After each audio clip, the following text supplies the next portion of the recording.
నమస్తే.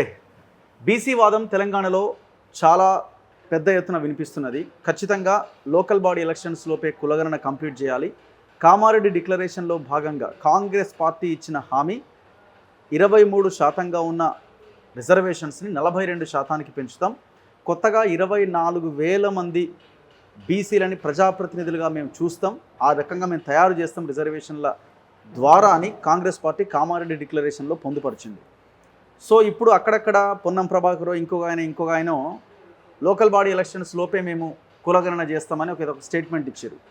కానీ ఆ దిశగా అడుగులు పడుతున్నట్టయితే కనిపించట్లేదు. సో ఇవాళ పేపర్స్లో కూడా వచ్చింది, తుది జాబితా ఎలక్టోరల్ తుది జాబితా, ఎలక్షన్ కమిషన్ ఓటర్ల తుది జాబితాకి రంగం సిద్ధం చేస్తున్నది. అంటే అతి త్వరలో మీరు ఎలక్షన్స్ పెట్టబోతున్నారు అని. సో ఇప్పుడు ఈ 42% రిజర్వేషన్స్ లేకుండానే 23%తోనే అత్యంత దుర్మార్గంగా ఎలక్షన్స్ పెట్టబోతున్నారా? లేదు 23% అమలు చేస్తూ మీరేమైనా మీ పార్టీ వైపు నుంచి మిగతా రిజర్వేషన్స్ని ఫుల్ఫిల్ చేసి ఏమైనా అమలు చేయడానికి అవకాశం ఉందా? ఏదో ప్లాన్ ఏ, ప్లాన్ బి అని రకరకాలుగా వినిపిస్తున్నాయి. లేదు మొత్తానికి 23%తోనే పని కానిచ్చేసి బుల్డోజ్ చేసి వెళ్దామని అనుకుంటున్నారు. ఒకవేళ ఆ రకమైన బుల్డోజ్ చేస్తే మాత్రం పెద్ద ఎత్తున తెలంగాణ భగ్గుమనే అవకాశం ఉన్నది. ఎందుకంటే ఇంతకుముందు రోజులు కావు, ఇవాళ అందరూ ఖచ్చితంగా కులగణన జరగాలి, ఇది బీసీ కులగణన కాదు అన్ని కులాల గణన జరగాల్సిందే అన్న డిమాండ్ వినిపిస్తున్నది. సో ప్రజలంతా ఎదురు చూస్తూ ఉన్నారు కాంగ్రెస్ ఇచ్చిన హామీ నెరవేర్చాలని. సో ఈ పరిస్థితిలో చాలామంది చాలా రకాలుగా వాళ్ళ ఆందోళన కొనసాగిస్తున్నారు. ఎన్నో రౌండ్ టేబుల్ మీటింగ్స్ జరుగుతున్నాయి, సమావేశాలు జరుగుతున్నాయి, చర్చలు జరుగుతున్నాయి. అండ్ ఈ సందర్భంలో బీసీ ఆజాదీ యూత్ ఫెడరేషన్ నుంచి జక్కని సంజయ్ కుమార్ అండ్ బత్తుల సిద్ధేశ్వర్లు ఇద్దరు కూడా వీళ్ళు ఆమరణ నిరాహార దీక్ష చేస్తున్నారు. ఇది 6వ రోజుకు చేరుకున్నది ఈ దీక్ష. వీళ్ళు ఫస్ట్ డే దీక్ష స్టార్ట్ చేసిన 1-2 గంటల్లోనే పోలీసులు లిఫ్ట్ చేశారు. మరి వాళ్ళ ఇంట్లో వాళ్ళ ఆఫీసుల్లో వాళ్ళు హైదర్గూడలో దీక్ష చేసుకుంటే ప్రభుత్వానికి వచ్చిన ఇబ్బంది ఏంటి? హడావుడిగా ఎత్తుకోపోవాల్సిన అవసరం ఏముంది? ప్రజాపాలన, ప్రజాస్వామ్యం, డెమోక్రసీ గురించి మనం మాట్లాడుతున్నాం కదా, చేసుకొని ఇవ్వండి వాళ్ళ దీక్ష. వాళ్ళని ప్రజలకు తెలుస్తుంది కదా ఏది వాస్తవము, అసలు ఈ దీక్ష ఏంటి అన్నది ప్రజల్లోకి వెళ్తుంది కదా. ఒకవేళ ప్రజల్లోకి వెళ్తే మీకు వచ్చే నష్టం ఏముంది? మీరిచ్చిన హామీనే కదా కులగణన మేము చేస్తామని చెప్పినారు కదా, అదే హామీ మేము నెరవేరుస్తాం, ఇమీడియట్గా చేస్తామని వాళ్ళకు హామీ ఇచ్చి ఆ దీక్షను విరమింపజేయండి. 42% మేము ఖచ్చితంగా స్థానిక సంస్థల్లో రిజర్వేషన్ కల్పించబోతున్నామని వాళ్ళకి చెప్పి దీక్ష విరమింపజేయండి. వాళ్ళకి చెప్పకైనా ప్రజలకు చెప్పండి. ఈ దీక్షలకు వీటికి అవకాశమే ఉండదు కదా. పోలీసులు వచ్చి ఒకే రోజు దీక్ష, ఒకరోజు ఆ రోజు కూర్చోగానే వెంటనే లిఫ్ట్ చేసి పోలీస్ స్టేషన్లో తిప్పి ఇంకో ప్రాంతంలో దీక్ష చేస్తే అక్కడి నుంచి ఎత్తుకొచ్చి మళ్ళీ హాస్పిటల్లో వేసి ఈ పరిస్థితి ఎందుకు? సో ప్రస్తుతం వీళ్ళ దీక్షను కొనసాగిస్తున్నారు. వాళ్ళు అడుగుతున్నారు కామారెడ్డి బీసీ డిక్లరేషన్ అమలు విషయంలో ప్రభుత్వ వైఖరి ఏంటో స్పష్టం చేయాలి. 24,000 మంది సర్పంచ్లని, వార్డు మెంబర్లని, ఎంపీటీసీలని, జెడ్పీటీసీలని, జెడ్పీ చైర్పర్సన్లని తయారు చేస్తామన్న హామీ మీరు ఇచ్చారు. సో బీసీల విషయంలో ముఖ్యమంత్రి గారు వెంటనే స్పందించాలి. సో ఇట్లాంటి డిమాండ్స్తో వీళ్ళు ఈ దీక్షను కొనసాగిస్తున్నారు. సో వాళ్ళతో మనం మాట్లాడదాం. నమస్తే అన్న. నమస్తే. ఎట్లున్నారు? అంటే హెల్త్ ఎట్లా ఉన్నది? డాక్టర్స్ ఏమంటున్నారు? డాక్టర్స్ ఇందాక నచ్చిపోయారు అన్న. ఓకే. షుగర్ లెవెల్స్ 50గా ఉన్నాయని చెప్పారు. తర్వాత బిల్రూబిన్ పెరుగుతుంది తప్పకుండా. అంటే 5 రోజుల నుంచి తినకపోవడం వల్ల మోషన్ ఫ్రీగా లేదు కాబట్టి బిల్రూబిన్ పెరుగుతుంది, లివర్ ఖరాబ్ అయ్యే ప్రమాదం ఉంది, కిడ్నీ ఫంక్షన్ కూడా ఆగిపోతుంది అని చెప్పి బెదిరిస్తూ ఉన్నారు. అంటే వాళ్ళు అలా చేస్తూ ఉన్నారు, బెదిరిస్తూ ఉన్నారు. మేమైతే ప్రభుత్వం దిగొచ్చేదాకా కూడా దీక్షను కంటిన్యూ చేయాలనుకుంటున్నాం. 6th డే, ఈరోజు 6th డే. నిన్న ప్రభుత్వ రాయబారిగా వి హనుమంతరావు గారు వచ్చిండ్రు. ఇక్కడికి వచ్చి పొన్నం ప్రభాకర్ గారితో ఫోన్లో మాట్లాడిస్తూ కులగణన మేము చేస్తాము, మీరు దీక్ష విరమించుకోవాలంటే స్పష్టమైనటువంటి వైఖరి చెప్పకుండా, వారి యొక్క విధానం ఏందో తెలియజేయకుండా మేము దీక్షను విరమించము.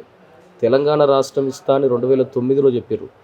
కానీ 2014 దాకా కూడా అది సాధన చేయకపోవడం వల్ల 1,300 మంది విద్యార్థులు ఆత్మ బలిదానం చేసుకోవాల్సినటువంటి అవసరం ఏర్పడ్డది. ఇవాళ మీరు ఇదే కొనసాగింపుగా చేస్తే మాత్రం ఇబ్బంది అవుతుంది. కాబట్టి మీ మాటలను నమ్మము. మీరు స్పష్టంగా ఆ ప్రక్రియను మొదలుపెట్టేదాకా కూడా దీక్ష. మీ స్పష్టమైన డిమాండ్ ఏంటి? 42% కామారెడ్డి డిక్లరేషన్లో ఇచ్చినటువంటి అంశాలన్నీ కూడా అమలు చేయాలనేది మా స్పష్టమైన డిమాండ్.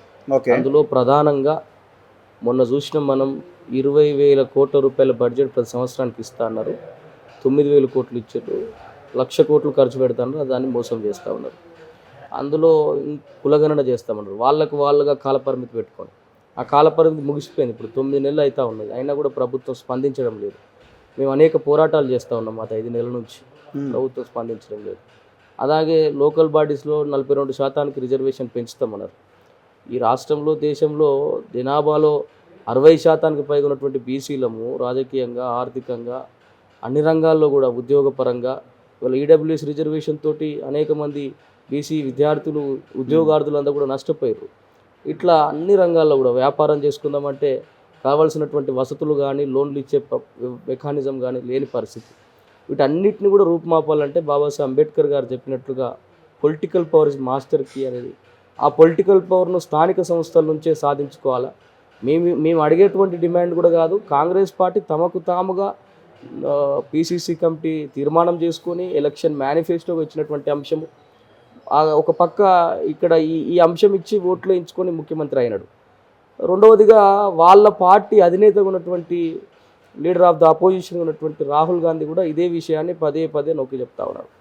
ఎవరెంత ఉన్నారో వారికి అంత వాటా ఇద్దామంటున్నాడు, కులగణన చేయాల్సిందే అంటున్నాడు. మరి వారి పార్టీ ప్రభుత్వంగా ఉన్నటువంటి ఈ రాష్ట్రంలో మాత్రం అది ఆచరణలో లేని పరిస్థితి. ఇవాళ మేము గత 5 నెలలుగా అనేక పోరాటాలు చేసి ప్రభుత్వంలో రిక్వెస్ట్ చేసి ప్రభుత్వం దృష్టి తీసుకుపోయినా కూడా వారు స్పందించని క్రమంలో మాత్రమే అందరము బీసీ సంఘాలు అన్ని ఐక్యంగా కలిసి నిర్ణయం చేసుకొని మొన్న బీసీ ఆజాదీ యూత్ ఫెడరేషన్ కేంద్ర కార్యాలయం హైదరాబాద్లో మేమంతా కూడా దీక్ష కూర్చుంటే 2 గంటల్లోనే ఎంతో అవమానకరంగా గుర్ర గుంజుకపోతూ లాబట్టుకొని గల్లలు పట్టుకొని గుంజుకొని పోయి వాళ్ళు నారాయణగూడ పిఎస్ పరిధి అయితే తీసుకుపోయి అఫ్జల్గంజ్ పిఎస్లో పెట్టి రాత్రి వరకు డీసీపీ మాతో కౌన్సిలింగ్, మీరు దీక్షను విరమించాల్సిందే లేకపోతే జైలు పంపుతాం, కేసులు పెడతామంటే మేము చెప్పినాం, మీరు ఎక్కడ పెడితే అక్కడ దీక్ష చేస్తాం. మా బీసీల హక్కుల కోసం ఆనాడు పూలే మొదలుకొని చాలామంది మహనీయులు కూడా అనేక త్యాగాలు చేశారు. మా ప్రాణ త్యాగాలు చేయడానికి కూడా మేము సిద్ధంగా ఉన్నాము. మాకు పెద్ద విషయం ఏం కాదు, మీరు ఎక్కడ పెట్టినా ఎలాంటి నిర్బంధాలు చేసినా కూడా అక్కడ కొనసాగిస్తామని చెప్పినాం.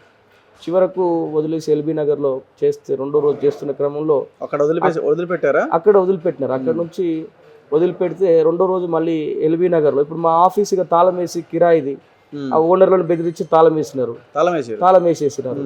సో ఇక నాకు అక్కడ ఆఫీస్లో మళ్ళీ దీక్ష చేసుకునే పరిస్థితి లేదు, హైదరాబాద్లో ఇంకో షెల్టర్ లేదు. సో అట్లాంటి పరిస్థితుల్లో ఎల్బీ నగర్లో వాసు యాదవ్ అని మా లీడర్ ఇంట్లో చేస్తున్నటువంటి క్రమంలో అక్కడ కూడా మా ప్రముఖ నాయకులంతా వచ్చి పరామర్శిస్తున్నటువంటి క్రమం, ప్రజల లోపలికి మెసేజ్ పోతున్నటువంటి సందర్భంలో మళ్ళీ అరెస్ట్ చేసి మా ఫోన్లను లాక్కొని వెనుకొచ్చేటువంటి కానిస్టేబుళ్లకు, బ్లోకాట్ పోలీసులకు ఇచ్చేసి మమ్మల్ని ఎక్కడికి తీసుకుపోతారో తెలియకుండా దాదాపు 3 గంటలు ఈ హైదరాబాద్ సిటీ అంతా కూడా తిప్పినారు. తిప్పి 3 పోలీస్ స్టేషన్లు తిప్పి నాగోల్ పిఎస్లో పెట్టి మళ్ళీ విడుదల చేశారు. రాత్రి విడుదల చేశారు. మా వాళ్ళంతా వచ్చి లొల్లి పెడతా ఉంటూ విడుదల చేశారు.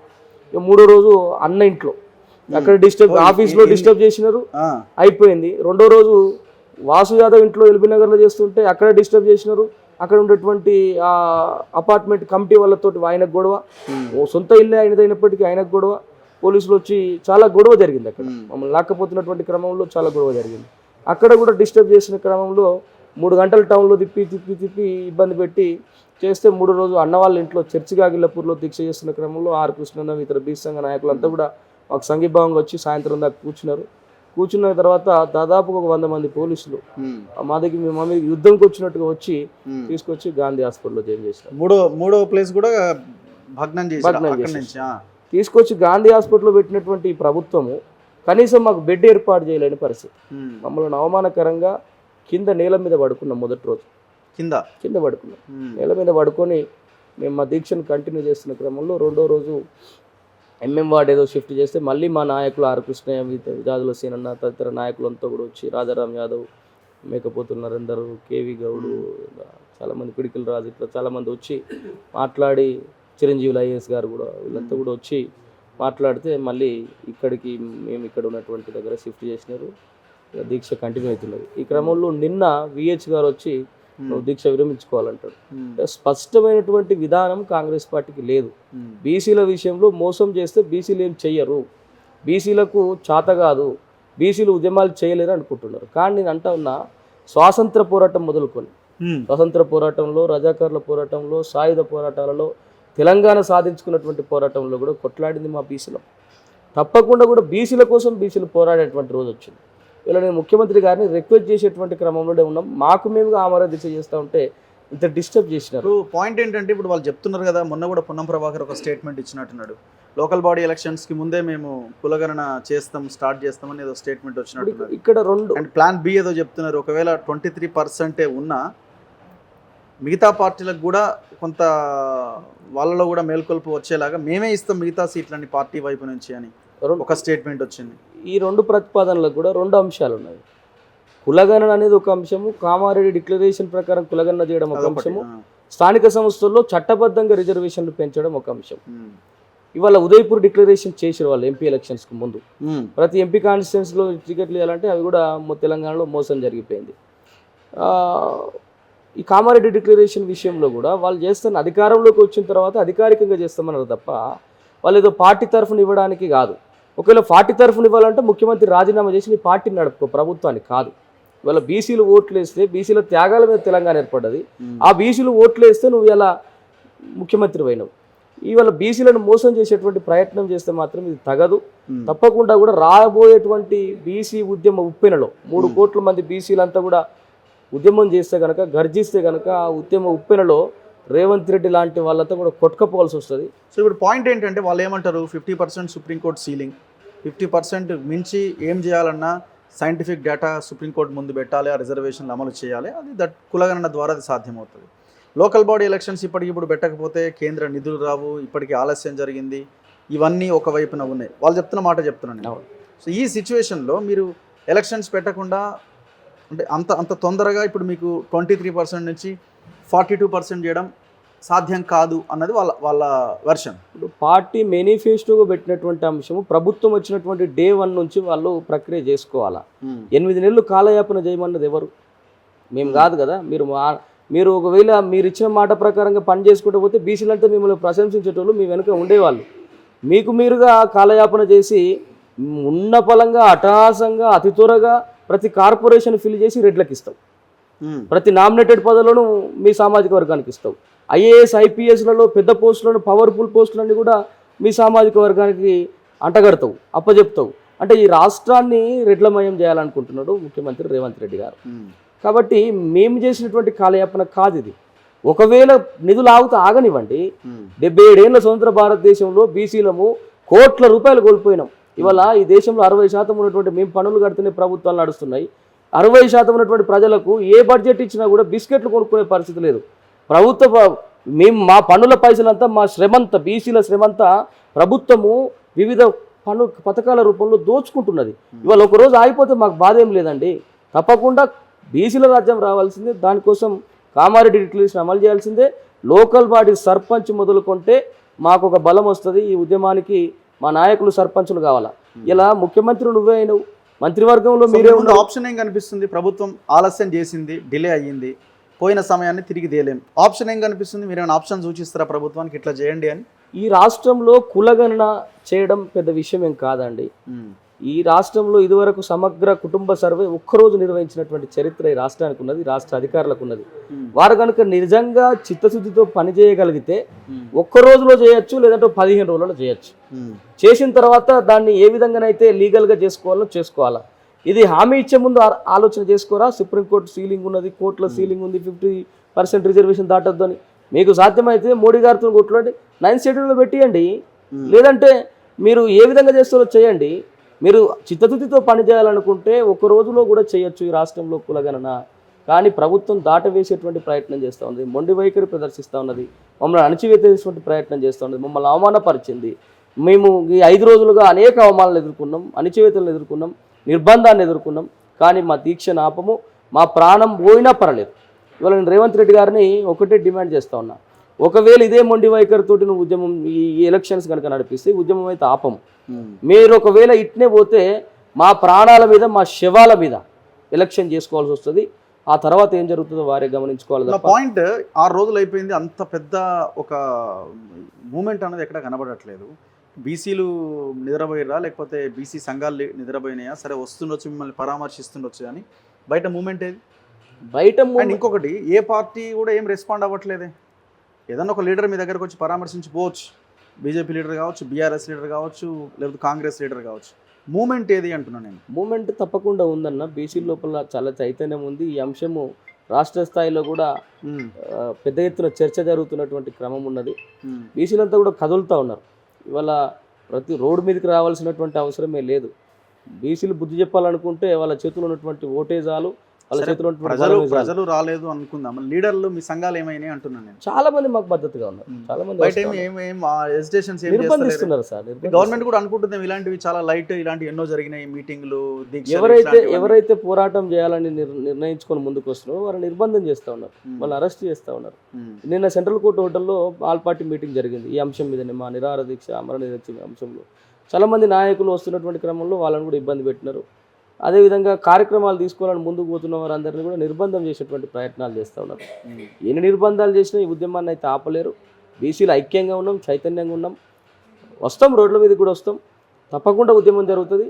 అది ఏ లెవెల్లో ఉంటుందంటే అది దానికి తట్టుకోలేరు ఎవరు కూడా. యా సిద్ధేశ్వర గారు, ఏం జరుగుతున్నది? మీరు పాపం ఈ ఏజ్లో కూడా మీరు దీక్ష చేస్తున్నారు. అంత మూమెంట్ కనిపిస్తుందా పబ్లిక్లో కానీ లీడర్స్లో కానీ? అంటే ఇట్లాంటివి చాలా చేసేది బీసీ అంటే ఒక పదంలాగా అయిపోయింది. ఏదో ఎలక్షన్స్ ముందు వాడే వర్డ్ లాగానో లేకపోతే ఏం పని లేకపోతే బీసీ ముందలేసుకునే పదం లాగానో మారిపోయింది. ఇప్పటి వరకు బీసీ సంఘాలు బలమైన నిర్మాణాలు లేకపోవడం ఒకటి. జనరల్గానే సమాజంలో బీసీలు మధ్యస్థ వర్గం. ఇటు ఎస్సీ ఉద్యమాలకు వచ్చినంత స్పందన విపరీతంగా ర్యాలీ అనేది కావడం అనేది బీసీలు జరగదు. ఎందుకంటే రకరకాల పనులు, వృత్తులు, సరే ఏం జరుగుతుంది, వేరు కులాలు, ఒక్క కులం కాదు. కానీ ఈ అంశం విషయంలో మాత్రం తర్వాత రాజ్యము, తర్వాత జనాభా నిష్పత్తి ప్రకారం వాటా అనేది దీర్ఘకాలిక కార్యక్రమం. కానీ ఈ అంశము ఇచ్చిన హామీని అమలు చేసే కాడ మాత్రం ఖచ్చితంగా కదలిక ఉంటుంది. దాంట్లో ఎట్లాంటి తేడా లేదు. అయితే ఎస్సీలు రోడ్ల మీదకి వచ్చినంత బీసీలు వచ్చే అవకాశం లేదు. ఇప్పుడు చూడండి, మీరు ఇంతకుముందు అన్నారు ఆల్టర్నేటివ్. దీనికి ఏమైనా ఆల్టర్నేటివ్ ఉందా? ఇప్పుడు వాళ్ళు 23 తారీఖు 23% ఇస్తాం చట్టబద్ధంగా, ఇంకో 19% పార్టీ పరంగా ఇస్తామని కాంగ్రెస్ అంటున్నది. 19% ఇస్తాం, రైట్, ఓకే. అన్ని పార్టీలు ఇవ్వాలని అడుగుతాం, అన్ని పార్టీలు కూడా ఇస్తామంటాయి. కానీ ఒక ఊరు తీసుకుందాం, ఆ ఊర్లో నీకు బీసీ క్యాండిడేట్ ఉంటాడు, నువ్వు బీసీ క్యాండిడేట్కి ఇస్తుంది కాంగ్రెస్ పార్టీ. బీఆర్ఎస్ ఏమంటదంటే ఇంకో ఊర్లో బీసీ క్యాండిడేట్కి ఇస్తుంది. బీజేపీ 3 పార్టీలు అనుకుంటా, బీజేపీ ఇంకో ఊర్లో బీసీ క్యాండిడేట్. ఇక్కడ బీసీ క్యాండిడేట్ ఇచ్చిన కాడ ఆపోజిట్ ఓ రెడ్డికి ఇస్తారు, ఇక్కడ బీసీ క్యాండిడేట్కి ఇచ్చిన కాడ ఆపోజిట్ ఇంకొక వెలమకి ఇస్తారు. పాయింట్ ఇది కూడా. ఇట్లా ఏమవుతుంది అంటే ఆ 19% బీసీలు ఓటమికి దారితీస్తుంది. చట్టబద్ధంగా ఉంటే ఒక గ్రామంలోనే అన్ని పార్టీలు బీసీకి ఇవ్వాల్సిందే, వేరే మార్గం లేదు. కనుక ఈ రకంగా బీసీలని బలిపీఠం మీదకి ఎక్కించడమే. మేము చట్టబద్ధంగా చేయలేము కనుక 19% ఇస్తాం మేము, మిగతా పార్టీలు కూడా ఇవ్వమని అంటే అన్ని పార్టీలు కలిసి మరి ప్రతి గ్రామంలో అట్లా అవగాహనకు వస్తారా? అది రాదు. సో వీళ్ళే అవగాహన, వీళ్ళైనా తీసుకురావాలి, అవగాహనకు రారు వాళ్ళు. అందుకని అది 19% అనేది ఆ 19% బీసీని బలిపీఠం మీదకి ఎక్కించడమే. కాబట్టి రెడ్డిలతో కొట్లాడి వీళ్ళు ఆర్థికంగా నష్టపోయి వాళ్ళు నష్టపోవడం జరుగుతుంది తప్ప అందులో భవిష్యత్తులో మళ్ళీ పోటీ చేయకుండా కాబట్టి మాకు చట్టబద్ధంగా నువ్వు కామారెడ్డి డిక్లరేషన్ ఇచ్చినవు, ప్రభుత్వానికి వస్తే మేము అమలు చేస్తామని అది చట్టబద్ధంగా చేయాలి. ఇంతకుముందు మీరేమన్నారంటే అక్కడ అవకాశం లేదు కదా అన్నారు. తమ్ముడు ఏం చెప్పిండు, డే 1 నుంచి మేము ప్రయత్నం చేయాలని తమ్ముడు చెప్పిండు. డే 1 నుంచి ప్రయత్నం చేయలేదు, ఇప్పుడు 8 నెలలు అయిపోయింది. ఇప్పుడు అక్కడ ఉన్న సమస్యలు మాత్రం ఏమున్నాయి? నువ్వు జనగణన ఒక 1 నెల రోజుల్లో అయిపోతుంది. బీహార్లో 15 రోజులు అయిపోయింది. 12 కోట్ల జనాభా బీహార్లో ఉంటే 15 రోజులు అయిపోయింది. ఇక్కడ 3.5 కోట్ల జనాభా ఉంటే నీకు ఇక్కడ టెక్నాలజీ ఉన్నది, నీకు యంత్రాంగం ఉన్నది, జిల్లాలు అనేక జిల్లాలు ఇవన్నీ ఉన్నాయి. కాబట్టి ఒక 15 రోజులు మ్యాక్సిమం అని అనుకుందాం. కానీ 4 నెలలు పడుతుంది, 5 నెలలు పడుతుంది అని అంటే సాధ్యం కాని విధంగా అధికారులు సలహా ఇచ్చడం, నీ మనసుకు తగ్గినట్టు వాళ్ళు సలహా ఇస్తున్నారు. కాబట్టి ఆ రకంగా కుల జనగణన చాలా టైం పడుతుంది అని అంటున్నారు. సరే, కుల జనగణన చాలా టైం పడుతుంది, ఆ టైం దాకా వెయిట్ చేయకపోతే ఇప్పుడే తక్షణం చేయాలంటే 15 రోజుల్లో చెయ్యి. 15 రోజులు చేసిన తర్వాత ఎంపరికల్ డాటా వస్తుంది. తర్వాత సుప్రీంకోర్టు కూడా 50% ఖచ్చితంగా దాటకూడదు అని చెప్పలేదు. సైంటిఫిక్ డేటా ఉన్నప్పుడు దాటొచ్చు అనేది చెప్పింది. కాబట్టి అయినా నీవు ఆ ప్రయత్నం చేస్తే చిత్తశుద్ధి ఉంటే, మాకు కూడా నమ్మకం ఉంటే పాపం రేవంత్ రెడ్డి ఏం చేస్తారులే అని అనుకుంటాం. వాస్తవానికి గత ఎన్నికల్లో గత ప్రభుత్వాలు అమలు చేయలేదు కనుకనే వాళ్ళ మీద వ్యతిరేకతతోటి మేమంతా కాంగ్రెస్ పార్టీకి సపోర్ట్ చేసినాం, వేరు జిల్లాల్లో ప్రచారాలు చేసినాం. తర్వాత బర్రెలెక్కకు ప్రచారం చేస్తే ఆ ప్రచారం నిరుద్యోగులకు సంబంధించిన విషయం అంతా వెళ్ళిపోయి ఆ పార్టీ ఓడిపోతుంది, నువ్వు గెలుస్తామని చేసినావు. తర్వాత బీసీలకు నువ్వు ఇట్లా ఈ హామీ ఇచ్చినావు కాబట్టి మాకు చేస్తామని అనుకున్నాం. కానీ ప్రతి సందర్భంలో మోసం చేస్తూనే ఉన్నావు కదా, అందుకని మేము ఈ దీక్ష తప్పనిసరి తీసుకోవాల్సి. సో కానీ గవర్నమెంట్ చాలా స్ట్రైట్ లైన్తో ఉన్నట్టు కనిపిస్తున్నది. వాళ్ళు ఇప్పుడు జాబితా రెడీ అవుతుంది, ఎలక్షన్ జాబితా రెడీ అవుతున్నది, వాళ్ళు పెట్టాలని అనుకుంటున్నారు. సో ఒకవేళ మీరు గట్టిగా మాట్లాడినా బుల్డోజ్ చేసి అందరి నోర్లు మూయించే కార్యక్రమమే ఉంటుంది. సో నెక్స్ట్ స్టెప్ ఏంటి ఒకవేళ ఇది అవ్వకపోతే, అంటే వాళ్ళు వినకపోతే? ప్రజలు, బీసీ ప్రజలు గమనిస్తున్నారు, ఇప్పటికిప్పుడు విషయం ప్రజలకి పోతున్నది. మేము చేస్తున్నాం, సరే 1 రోజు 2 రోజులు లేచిపోతారేమో అని అనుకుంటారు. మా పట్టుదలను పరీక్షిస్తున్నాడు. మేము 5 రోజులు కాదు, 10 రోజులు కాదు, గాంధీ చేసినట్టు 21 రోజు దాటిచ్చేస్తాం. ఆ లోపల మాకేమైనా జరిగితే, ఆరోగ్యాలు నష్టపోతే జరిగిపోయి ఒకరు చనిపోతే, ఒకరు మరణిస్తేనైనా సమాజం భవిష్యత్తులో బీసీ సమాజం మేల్కుంటుంది. ఇప్పుడు మేల్కోకపోతే, కానీ అట్లేం లేదు. ఇవాళ 6వ రోజుకి వచ్చినాం, రేపు ఎల్లుండో బీసీ ప్రజలు ఇంకింత చైతన్యవంతం అవుతారు. తర్వాత నీ రంగం బహిరంగం కూడా అవుతున్నది. నిన్న హనుమంతరావు వచ్చింది ఇక్కడ. హనుమంతరావు సార్ వచ్చేసి ఏం పొన్నం ప్రభాకర్ ఏం చేస్తున్నావు, మరి ఇట్లా నేను ఇక్కడికి వచ్చినవి ఏం చెప్తున్నావు అని అంటే, మేము కులగణన చేసినాకనే ఎన్నికలు పోతాం అని నేను గ్యారంటీ, మీరు కూడా గ్యారంటీగా భరోసా ఇవ్వండి అన్న స్పీకర్ పెట్టిన. స్పీకర్లో మేము అందరం విన్నాం. తర్వాత కుల జనగణన చేసినాకనే పోతామంటుండు, కానీ కుల జనగణన చేసినాక మేము 42% ఇస్తాము అనే స్పష్టత ఇవ్వడం లేదు. అందుకని స్పష్టత ఇవ్వకపోగా ఇవాళ అంతా ప్రాసెస్ పేపర్లో చూస్తే అదే కనబడుతుంది. నీకు ఆంధ్రజ్యోతిలో కూడా ఒక ఆర్టికల్ వచ్చింది, మధ్య మార్గం అని చెప్పేసి. ఇట్లా జరుగుతూ వస్తుంది కాబట్టి మేము తక్షణం ఈ నిర్ణయం తీసుకోవాల్సి వచ్చింది. ఇప్పటి వరకు జరిగిన ఉద్యమాలని, సరే బీసీ సమాజం కొంచెం చైతన్య లోపం ఉన్నది, వీళ్ళకి చైతన్యం పెంచాలన్నా మేము ఒక సీరియస్ స్ట్రగుల్ చేయాల్సిందే. ఒకవేళ ఇన్ కేస్ గవర్నమెంట్ వాళ్ళు అనుకున్నదే చేయడానికి ప్రయత్నం చేస్తే కూడా ప్రణాళిక కార్యాచరణ ఉండాలి కదా. ఇప్పుడు ఏమైపోతుంది, మళ్ళీ సడన్గా మళ్ళీ ఏదో ఒక పార్టీకి సంఘాలంతా మూకుమ్మడిగా వెళ్ళిపోతాయి. ఒక ఆయన బీజేపీ అంటాడు, ఒక ఆయన కాంగ్రెస్ అంటాడు, ఇంకో ఆయన బీఆర్ఎస్ అంటాడు. ఇప్పటివరకు చేసిన పోరాటాలకి ఇంకో దానికి వాల్యూ లేకుండా పోతున్నది కదా. మనం ఎన్నో ఎలక్షన్స్ చూసినాం. ఇవాళ మాట్లాడుతున్న బీసీ సంఘాల నాయకులే ఆయా పార్టీలకు మద్దతు ఇచ్చిన వాళ్ళే ఉన్నారు. దానికి ఇంకొక లైన్ చెప్తారు, ఆయన బీసీ కాబట్టి ఇచ్చినా, లేకపోతే ఇంకోటి కాబట్టి ఇచ్చినా. దీంట్లో మార్పు రావాలి కదా. ఎంతసేపు ఏదో ఒక పార్టీ వైపు ఉండడం తప్ప ఇంకొక ఆప్షన్ కనిపిస్తలేదు వీళ్ళకి. అగ్రకుల నాయకత్వాలలో ఉన్న అన్ని పార్టీలు బీసీలకు అన్యాయమే చేస్తాయి అనేది క్లియర్గా బీసీలకు ఒక సంకేతం వస్తుంది ఈసారి. కాబట్టి ఎన్నికల్లో బుద్ధి చెప్తారు. ఇప్పుడు మేము ఇవాళ 6వ రోజు, తర్వాత రౌండ్ టేబుల్స్, రకరకాల సమావేశాలు జరుగుతున్నాయి. గ్రామాలలో కూడా రేపటి నుంచి రిలే దీక్షలు, ఇవాళ జగద్గిరిగుట్టలో ఒక రిలే దీక్ష పెట్టుకున్నారు, అక్కడక్కడ రిలే దీక్షలు అవి జరుగుతున్నాయి. ఇంకా పెరుగుతుంటే అది ఉద్యమం, ప్రజలు ఖచ్చితంగా కదులుతారు, రోడ్ల మీదకి వస్తారు. రేపు ఈ అధికార పార్టీకి బుద్ధి చెప్తారు. Thank you. నేను చెప్పదలుచుకున్నారా? సో ఇది బీసీలారా మేల్కోండి. గ్రామాల్లో, మండలాల్లో, జిల్లా స్థాయిలో, రాష్ట్ర వ్యాప్తంగా పెద్ద ఎత్తున ఈ మూమెంట్ని బలంగా తీసుకెళ్లాల్సిన అవసరం ఉన్నది. మనం ఏదో మత్తులో ఉన్నాం, అది నిద్ర మత్తు కావచ్చు, ఇంకేదైనా మత్తు కావచ్చు. చాలా సంఘాలు కూడా ఎలక్షన్స్ వచ్చే నాటికి ఏదో ఒక పార్టీ వైపుగా, ఏదో ఒక లీడర్ వైపుగా వెళ్ళే ప్రయత్నం చేస్తున్నారు తప్ప నిర్దిష్టంగా ఈ అంశం మీద పోరాటం చేయడంలో ఫెయిల్ అవుతున్నారు. ఈ విషయాన్ని గమనించాలి. ఇలాంటి దీక్షలు, ఆందోళనలు ఇంకా మరిన్ని జరగాలి. ఇలాంటి దీక్షలకు సంఘీభావంగా మీ గ్రామాల్లో, మండలాల్లో, జిల్లాల స్థాయిలో పెద్ద ఎత్తున మూమెంట్ తీసుకురావాల్సిన అవసరం ఉన్నది. ఖచ్చితంగా ఈ గవర్నమెంట్ మీరు కామారెడ్డి డిక్లరేషన్ని ఫస్ట్ ఇంప్లిమెంట్ చేయండి. మీరు కులగన్న ఒక 2 నెలలు ఆలస్యం జరిగినా ఇబ్బంది లేదు, కానీ ఫస్ట్ అయితే ఈ లోకల్ బాడీ ఎలక్షన్స్ చాలా ఇంపార్టెంట్. రాబోయే 5 సంవత్సరాల్లో మీరన్న ఆ 25,000 మంది ప్రజాప్రతినిధులని లోకల్ బాడీస్లో తయారు చేస్తామని హామీ ఇచ్చారు, తయారు చేయాల్సిందే.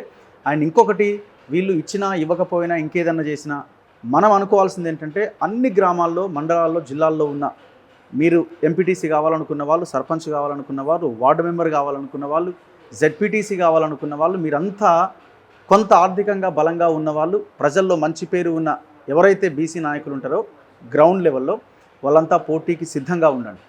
ఎట్టి పరిస్థితుల్లో ఈసారి ఈ 5 సంవత్సరాల కాలాన్ని వదిలిపెట్టడానికి ప్రసక్తే ఉండకూడదు. సో ఆ దిశగా మీ కార్యాచరణ రూపొందించుకోండి. సో ఈ దీక్షను ఖచ్చితంగా విరమింపజేయాల్సిన అవసరం ఉంది. గవర్నమెంట్ బాధ్యత తీసుకోవాలి. కన్సర్న్ మినిస్టర్ పొన్నం ప్రభాకర్ గారు ముఖ్యమంత్రితో మాట్లాడి వీళ్ళ ఆరోగ్యం చాలా ఇంపార్టెంట్ కాబట్టి, సో వీళ్ళ ఆరోగ్యం దృష్ట్యా ముఖ్యమంత్రితో మాట్లాడి ఒక హామీ వీళ్ళకి ఇచ్చి వీళ్ళ దీక్షను విరమింపజేయాల్సిందిగా మా వైపు నుంచి మేము విజ్ఞప్తి చేస్తున్నాం. చూస్తూనే ఉండండి మన తొలి వెలుగు.